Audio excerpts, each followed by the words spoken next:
في اليسار عند مجلة الى نقولو كانتي او الى مجلة. يا سلام عبد الرزاق تسديده، يا الله الله الله الله الله الله. لا تستغرب فأنت في حضرة الهداف الكبير. لا غرابة لا غرابة فأنت في حضرة عبد الرزاق حمد الله. هو من يسجل ويتقدم للاتحاد.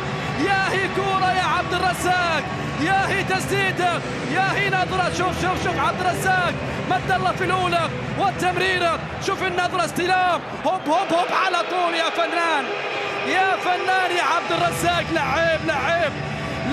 لعيب عبد الرزاق. تسديده بهذه الطريقة. هداف الاتحاد من سجل 11 هدف قبل هذه المواجهة يصل للهدف الثاني عشر بهذه الطريقة، وهدف رائع وجميل من عبد الرزاق حمد الله. إذا 1-0. سقعان الصافرة تأتي من أراسة، العرضية سقعان، البحث عن راسية حمد الله خلصها، والكرة ما زالت تتخلص. مرتدة المرمى خالي. عبد الرزاق حمد الله يرسل كرة نحو المرمى. الله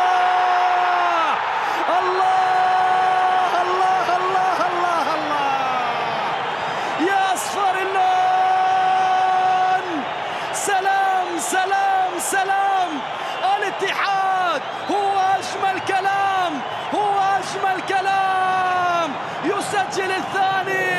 يسجل الثاني يا كريم بنزيما.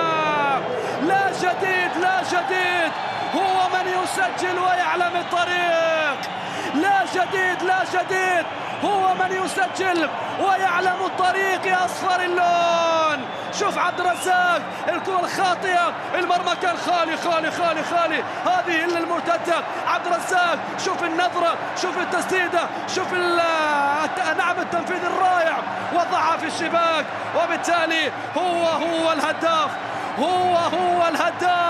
هو بلا شك عبد الرزاق حمد الله يصل للهدف رقم 13 ويسجل الهدف الثاني بالنسبة للاتحاد. معها تحضر صافرة الحكم.